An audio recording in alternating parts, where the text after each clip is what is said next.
हाँ जी, स्टार्ट करते हैं टॉपिक। अब हमारा टॉपिक क्या है? Accounting ratios. मैं आपको बार बार समझा चुका हूं रेशियोज का मतलब क्या होता है। अकाउंटिंग रेशियोज किसी भी दो फाइनेंशियल टर्म्स के बीच रिलेशन बताना। क्या करना बताओ? फाइनेंशियल टर्म्स के बीच रिलेशन बताना।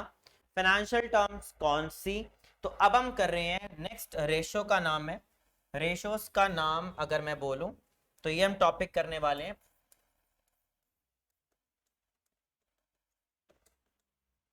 Profitability ratios. आज टॉपिक का है प्रॉफिटेबिलिटी रेशियोज, जिससे आप कैलकुलेट करने वाले हो परसेंटेज फॉर्म में। कौन सी फॉर्म में? और प्रॉफिट की बातें चल रही हैं, तो आप मुझे बताओ एक बिजनेस का प्रॉफिट किस पे डिपेंड है? आपकी सेल्स पर। आपका एक्सपेंसेस भी किस पे डिपेंड है? सेल पर। अगर प्रॉफिट ज्यादा कमाना है तो सेल बढ़ानी पड़ेगी, है ना। कॉस्टिंग भी अपने आप बढ़ेगी। मतलब इनडायरेक्टली अगर मैं बोलूं कि खर्चा भी, चाहे एक्सपेंसेस की बात हो, चाहे आपके प्रॉफिट्स की बात हो, कोई भी प्रॉफिट्स की बात हो, कोई भी खर्चे की बात हो, वो सब डिपेंड है आपके किस पे बताओ? सेल पर। तो आपका हर चीज का बेस क्या होगा? सेल्स। क्या होगा? और सेल्स को हम क्या बोलते हैं अब? Revenue from operation. क्या नाम बोलते हैं बताओ? Revenue from. तो हर चीज का बेस आपका क्या होगा? Revenue from operation. मैंने जस्ट एक इनकम स्टेटमेंट बनाई है आपके सामने।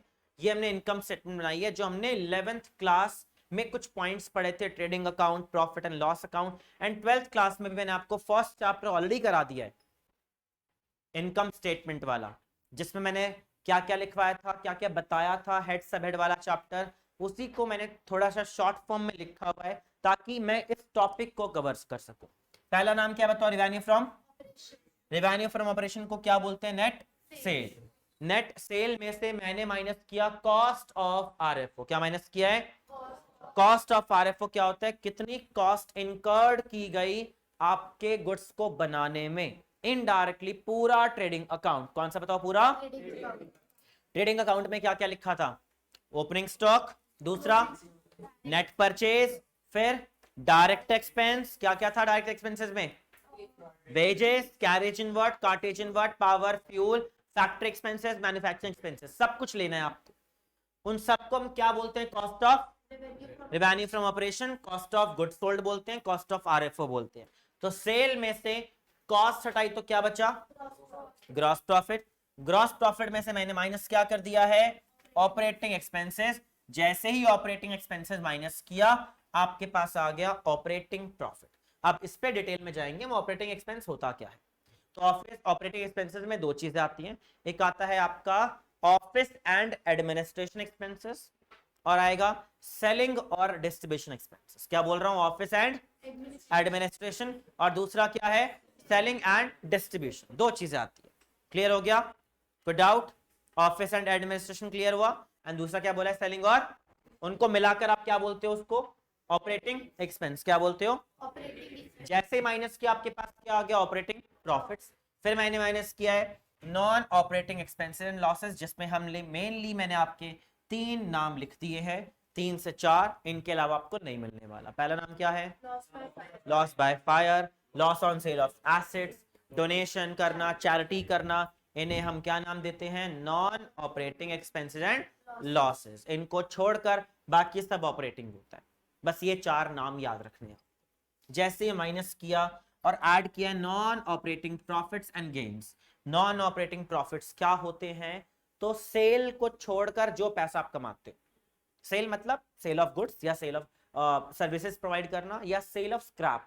आपको याद होगा सेल ऑफ स्क्रैप भी मैंने क्या बोला था? किसका पार्ट होता है? रेवेन्यू फ्रॉम ऑपरेशन का। उसको छोड़कर जो पैसा आप कमा रहे हो, चाहे वो रेंट रिसीव्ड हो, कमीशन रिसीव्ड हो, profit on sale of assets हो, ये सब डिस्काउंट रिसीव्ड, ये सब आपका क्या है? नॉन ऑपरेटिंग इनकम या प्रॉफिट से gains.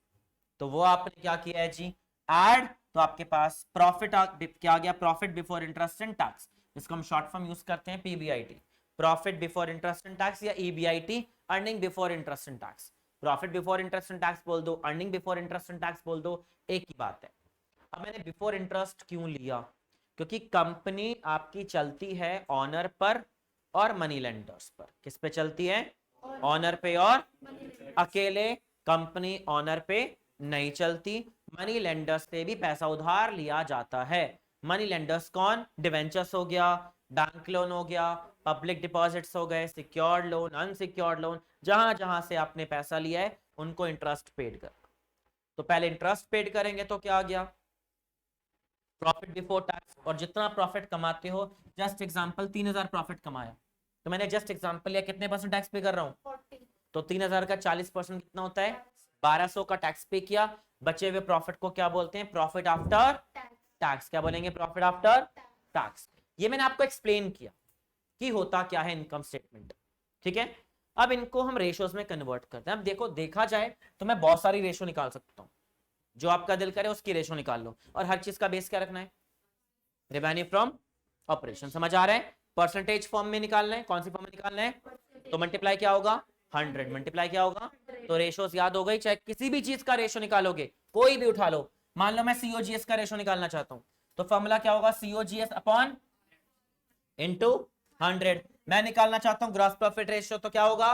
Gross profit upon RFO into में 100। अगर मैं ऑपरेटिंग प्रॉफिट रेशियो निकालना चाहता हूं तो operating profit upon RFO into 100। ये है आपके फॉर्मूले। समझ आ रहा है? फॉर्मूले दिक्कत नहीं करते, उनके डिटेल समझनी पड़ती है।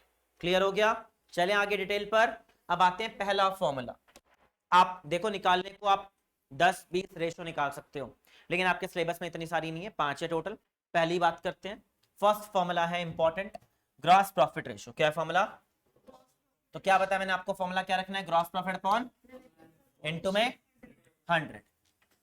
रिवेन्यू फ्रॉम ऑपरेशन को शॉर्ट फॉर्म लिख रहा हूं मैं। शॉर्ट फॉर्म क्या होती है? आरएफ। आरएफओ को एक्सप्लेन करते हैं। आरएफओ क्या होता है? Cash sales plus credit sale minus sale return. क्या निकल जाएगा? या कॉस्ट ऑफ आरएफ, सीओजीएस जो अभी लिखा था हमने, कॉस्ट में प्रॉफिट ऐड करूंगा तो भी क्या आएगा? ये देखो, रिवर्स कर लो आप। कॉस्ट में प्रॉफिट ऐड करूंगा तो भी क्या जाएगा? आरएफओ। 7000 plus 3000 equal to 10,000। कुछ भी आप लगा सकते हो। समझ आ गया? Cost plus profit equal to sales. और ये तो आरएफओ की बात आ गई। इंपॉर्टेंट है ग्रॉस प्रॉफिट। ग्रॉस प्रॉफिट कैसे निकालेंगे? कॉस्ट में से क्या हटाना, सेल में से क्या हटाना पड़ेगा? कॉस्ट।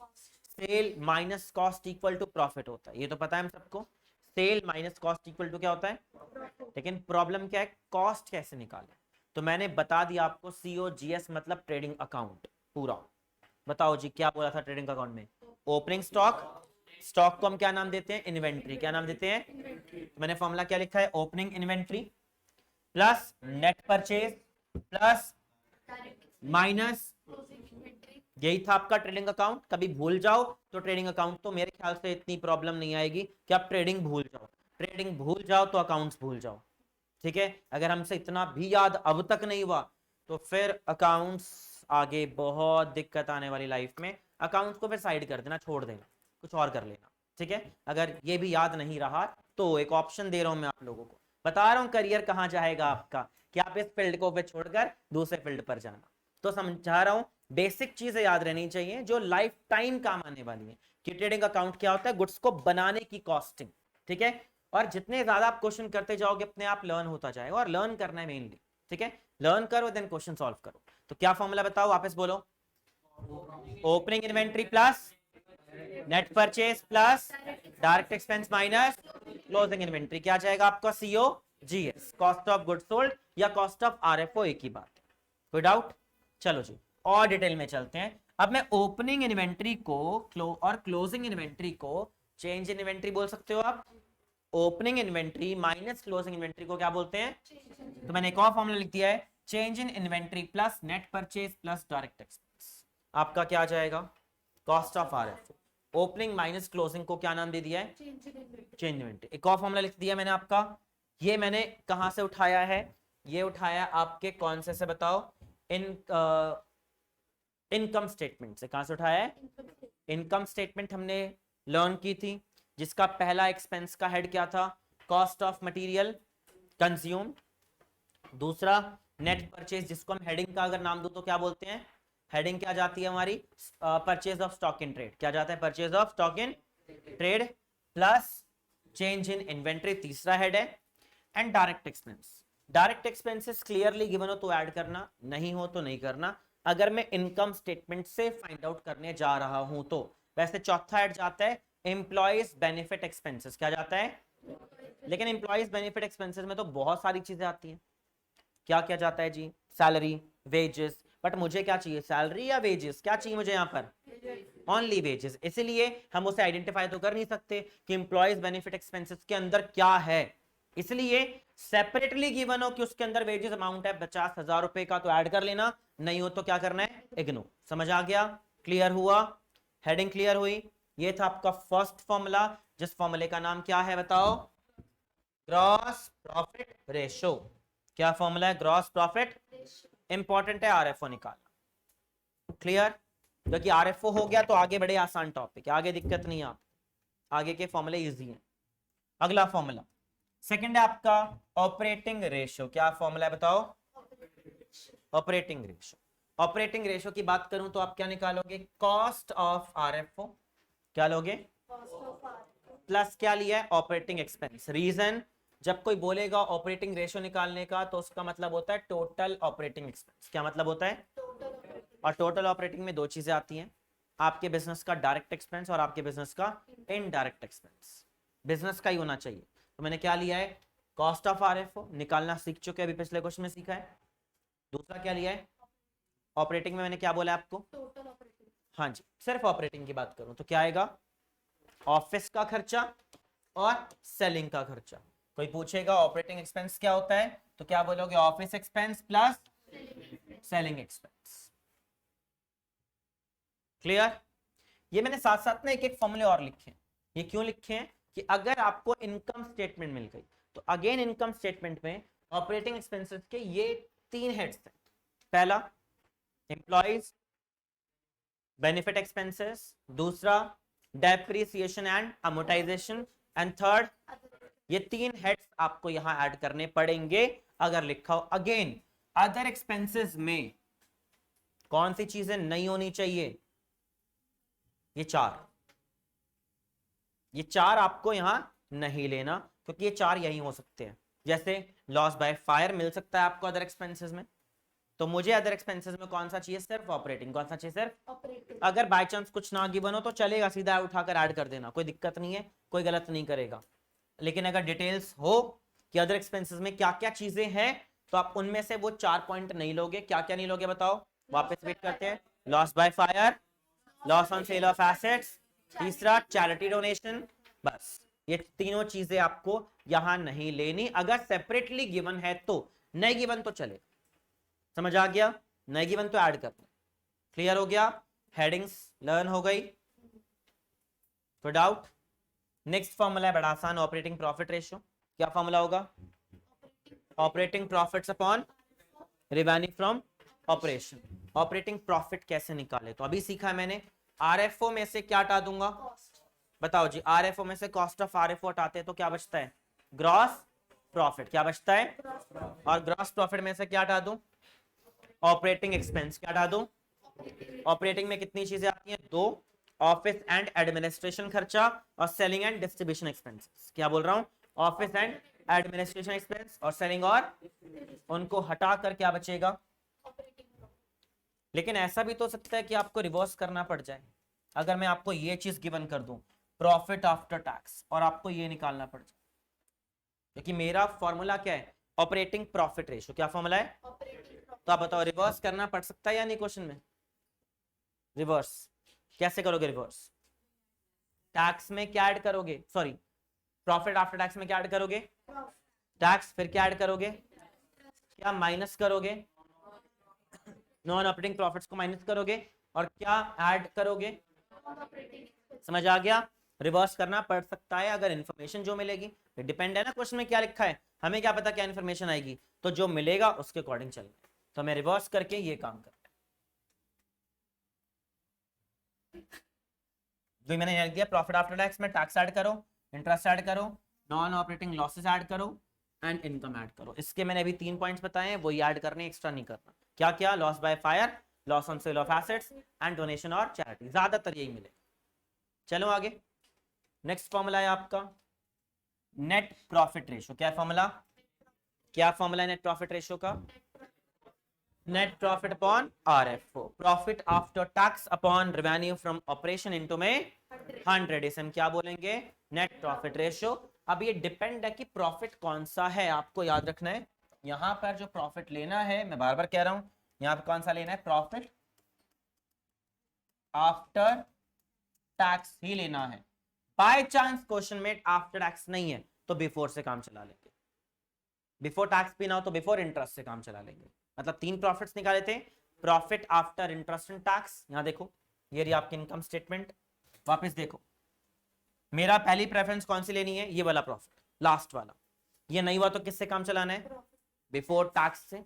ये भी ना निकल पाए, खैर नहीं होगा ऐसा पॉसिबल, तो इससे काम चलाना है। बट क्वेश्चन में ज्यादातर आपको यहीं तक गिवन होगा, आप यही फाइंड आउट कर पाओगे। ना हो पाए तो बिफोर से चला सकते हैं काम। क्लियर हुआ? बताओ जी, प्रॉफिट आफ्टर टैक्स कैसे निकालोगे, पूरे फॉर्मूले को। रेवेन्यू फ्रॉम ऑपरेशन में से क्या हटाओगे, COGS, cost of goods sold, तो क्या बचता है, ग्रॉस प्रॉफिट में से क्या माइनस करो, ऑपरेटिंग एक्सपेंस, तो क्या बचेगा, ऑपरेटिंग प्रॉफिट। फिर ऑपरेटिंग प्रॉफिट में से क्या हटाऊं, नॉन ऑपरेटिंग एक्सपेंस माइनस करूं, और क्या ऐड करूं, नॉन ऑपरेटिंग इनकम, तो क्या बचेगा, profit before interest and tax. फिर क्या माइनस करूं, इंटरेस्ट, तो क्या बचता है, प्रॉफिट बिफोर टैक्स। फिर क्या माइनस करें तो क्या बचेगा। अगर ये याद हो गया तो लगभग सारे फॉर्मूले याद हो गए, इन्हीं से तो आप बना रहे हो सारे फॉर्मूले। समझ आ गया, क्लियर? ये था प्रॉफिटेबिलिटी रेशियोज के 4 फॉर्मूले। अब आता है 5वां जो इंपॉर्टेंट हो जाता है। हाँ बोलो। 100 वो रिवर्स वाला ना, वो क्वेश्चन में समझाऊंगा, वो क्वेश्चन करेंगे ना भी हम उसका अगली क्लास में, तो क्लियर हो जाएगा। ठीक है, क्लियर हुआ, समझ आया फॉर्मूला सबको। एक और फॉर्मूला चले, ये है थोड़ा सा अलग फॉर्मूला है, इसी का पार्ट है, एंड इस फॉर्मूले का नाम है आपका, 5th फॉर्मूला है आपका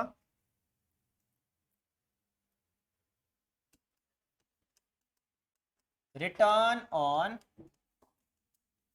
कैपिटल एम्प्लॉयड।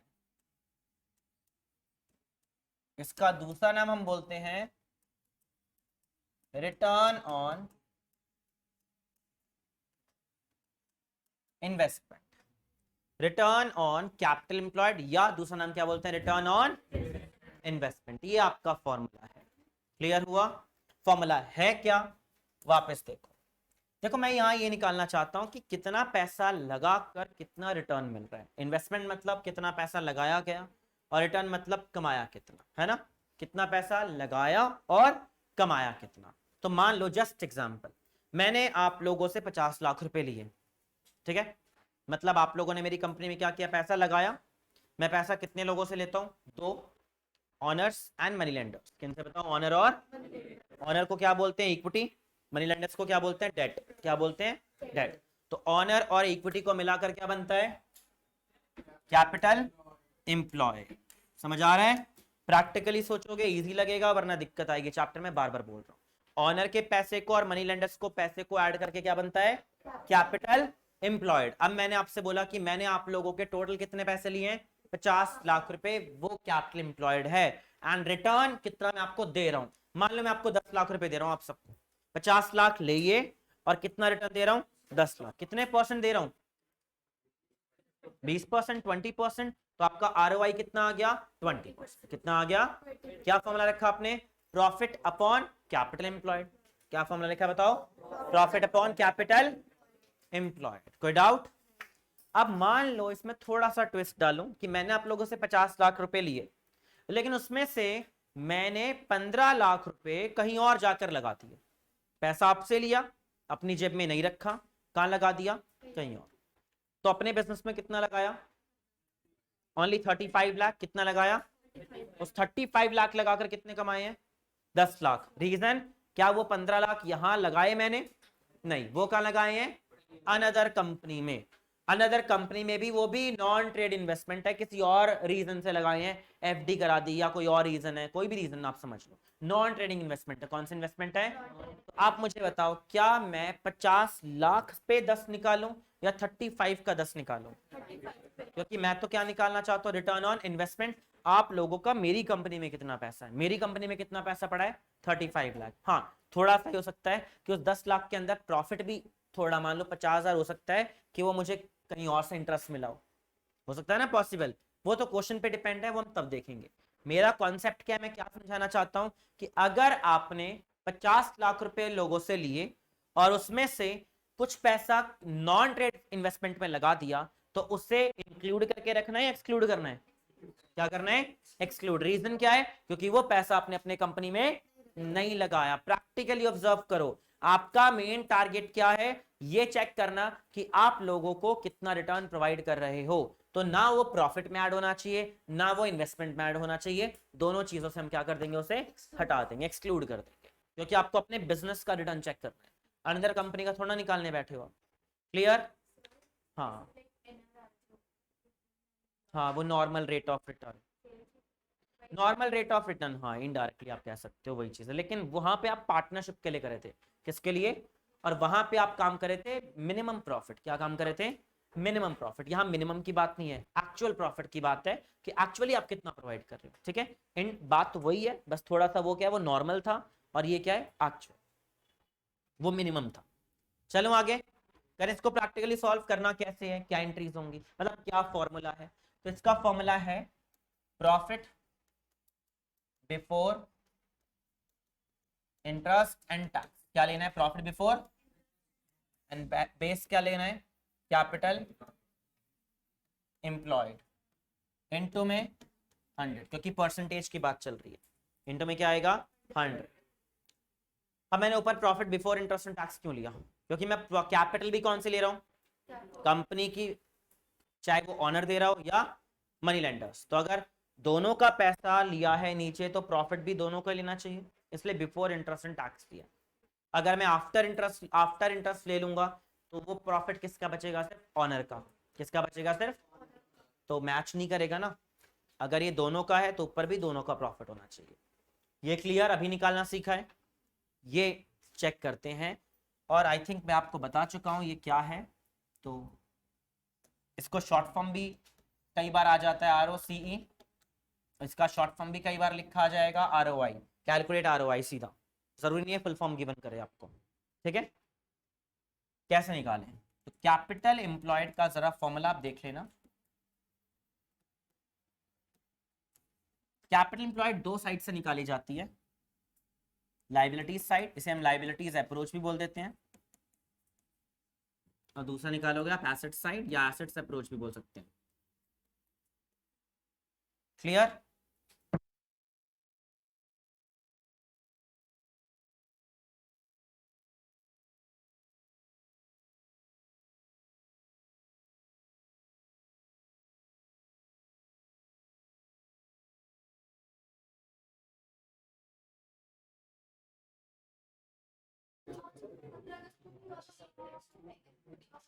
हाँ जी, क्लियर हुआ यहां तक? समझ आया क्या बोला मैंने आप लोगों को? Profit before interest and tax. अब इंपॉर्टेंट क्या है, कैपिटल एम्प्लॉयड कैसे निकालेंगे? कैपिटल एम्प्लॉयड निकालने का फॉर्मूला लेते हैं पहले लाइबिलिटीज साइड से। हाँ जी, मैंने बताया इसके अंदर क्या लेना है जी, ऑनर का पैसा। इनडायरेक्टली किसकी बात हो रही है? शेयर होल्डर फंड, जिसमें दो चीजें आती हैं, आपको याद हो क्या क्या आता है बताओ? Share capital and reserve and surplus. इन दोनों का सम करोगे तो क्या बन जाता है? Share holder funds. इसमें ऐड करना है आपको आउटसाइडर, मतलब, हाँ जी, आउटसाइडर क्या है आपके? Non current liabilities. Non current liabilities में दो चीजें आएंगी, एक आएगी लॉन्ग टर्म बोरोइंग्स,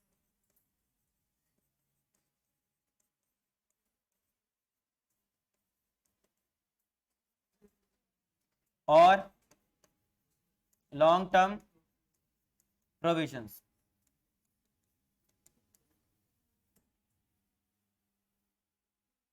जैसे आप इन्हें ऐड करोगे, आपका क्या आ गया? हाँ जी, इसमें एक चीज माइनस करनी है, क्या बताया था अभी मैंने आपको? नॉन ट्रेडिंग डायरेक्टली गिवन होगा कि वो नॉन ट्रेडिंग है। अगर हुआ तो उसे क्या कर दोगे, तो क्या बचेगा, कैपिटल एम्प्लॉयड। ये फॉर्मूला आता है कैपिटल एम्प्लॉयड का। नॉन ट्रेड इन्वेस्टमेंट माइनस करने का रीजन समझ आ गया। आपको वो पैसा चाहिए जो पैसा हमने कंपनी में लगाया हो, जो आपके बिजनेस में नहीं लगाया। अगर वो नॉन ट्रेडिंग है तो उसे क्या करना है, एक्सक्लूड। क्लियर, कोई डाउट, समझ आ गया। नेक्स्ट एसेट साइड से निकालते हैं। एसेट साइड से क्या निकालोगे, non current assets. Again non current assets में क्या एक्सक्लूड करके रखना है, नॉन ट्रेडिंग इन्वेस्टमेंट को नहीं लेना, आपको याद रखना है। नॉन ट्रेडिंग इन्वेस्टमेंट को ऐड नहीं करना, नॉन ट्रेडिंग को हमेशा हटा के रखना है। क्लियरली होगा कि नॉन करंट इन्वेस्टमेंट और ब्रैकेट में लिख दिया जाएगा कि वो नॉन ट्रेडिंग है, लिखा होगा नॉन ट्रेडिंग, तो आप उसे क्या कर दोगे, एक्सक्लूड। दोनों साइड से, इधर से भी माइनस करना है, इधर से भी हटाना है। ऐड करो करंट एसेट्स, माइनस करो ओनली करंट लायबिलिटीज, तो आपके पास क्या बचेगा, capital employed. Non current assets में ऐड किया है करंट एसेट्स और माइनस किया है current liabilities. Indirectly balance sheet का टोटल लिया, एसेट्स का टोटल लिया, टोटल एसेट्स में से क्या हटा दिया, सिर्फ करंट। जैसे ही करंट हटाऊंगा तो क्या बचेगा, ऑनर का पैसा और मनी लेंडर्स का पैसा। तो चाहे आप दोनों साइड से कोई भी साइड लिखो, एक ही बात है, पेपर में एक से ही निकाल कर देना है आपको। लेकिन वो नहीं पता ना साइड कौन सी वाली आएगी, क्या पता एसेट्स की इन्फॉर्मेशन ज्यादा हो या क्या पता लायबिलिटीज की इन्फॉर्मेशन ज्यादा हो, डिपेंड है क्वेश्चन पर। वो हम जितने क्वेश्चंस करोगे अपने आप आपको दिखता जाएगा कि क्या ज्यादा मिलने वाला है आपको। समझ आया। करंट एसेट्स और करंट लायबिलिटीज का डिफरेंस को क्या बोलते हैं, लास्ट क्लास में किया था।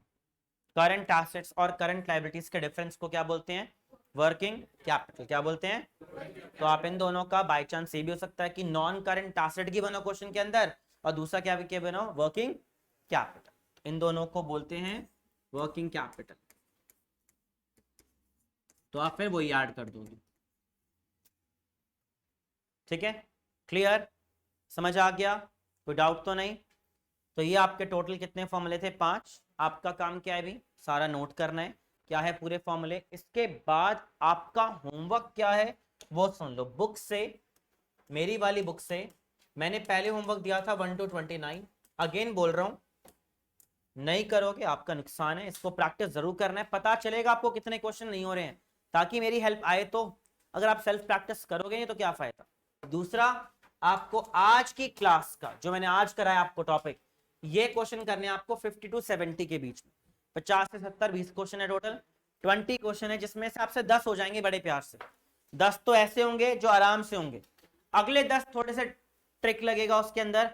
जो कर पाएंगे बहुत अच्छी बात है, वरना मैं यहाँ कराऊंगा अगली क्लास में। अगली क्लास में क्वेश्चन ही कराने वाला हूं, लेकिन वो जो आपसे नहीं होगा, क्योंकि 10 तो मुझे पता है हो जाएंगे, जिनको फॉर्मूले दिख रहे हैं सामने एंड क्या अप्लाई करना है, तो आप 10 कर लोगे।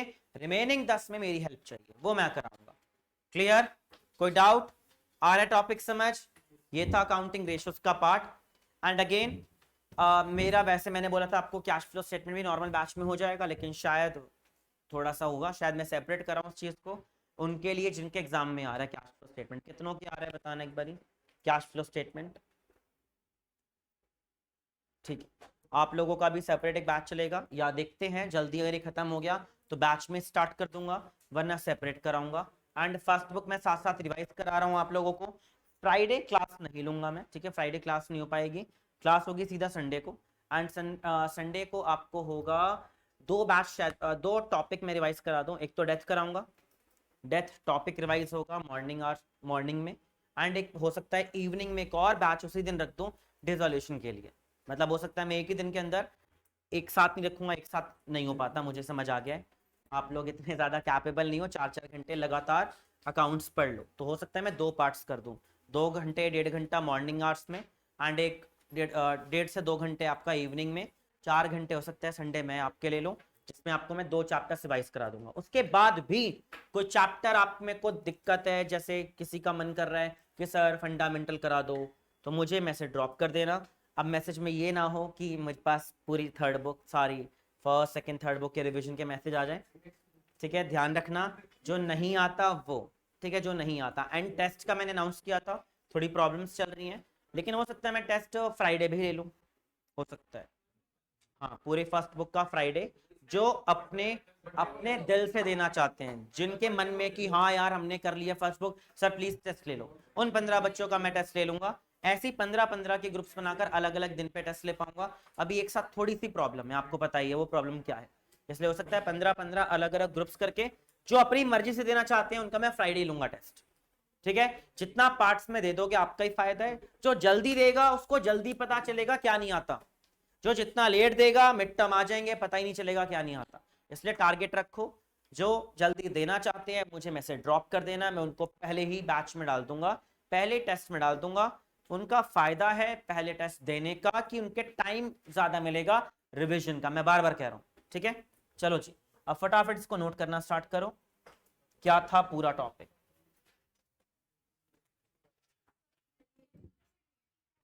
हाँ जी, डेट प्लस इक्विटी ही आपका क्या था, कैपिटल एम्प्लॉयड। बस, नहीं नहीं, कैपिटल एम्प्लॉयड बताया ना मैंने उसको शॉर्ट फॉर्म में नहीं लिखवा, मतलब उसको डिटेल में बोला है मैंने। यहाँ देखो, इसको हम क्या बोलते हैं, इक्विटी, इसको क्या बोलते हैं, डेट। बस साथ में क्या माइनस किया है, नॉन ट्रेडिंग। मिलेगा बहुत रेयर, बट आ तो सकता है ना। हाँ जी, देखो फटाफट इसको नोट करो जो समझाया है। तो सीधा ऐड कर दो, और क्या चाहिए, और फायदा है। वो तो डायरेक्ट आंसर आ गया ना, पेपर में इतना डायरेक्ट नहीं आता, बोर्ड में नहीं, बोर्ड में भी आ जाता है वैसे, इतने मुश्किल नहीं आते। बट खैर हम तो चलेंगे ना, हम तो ऐसे लेवल पर जाएंगे जी कुछ भी आ जाए हमें आना चाहिए। करो प्लीज फटाफट इसको नोट।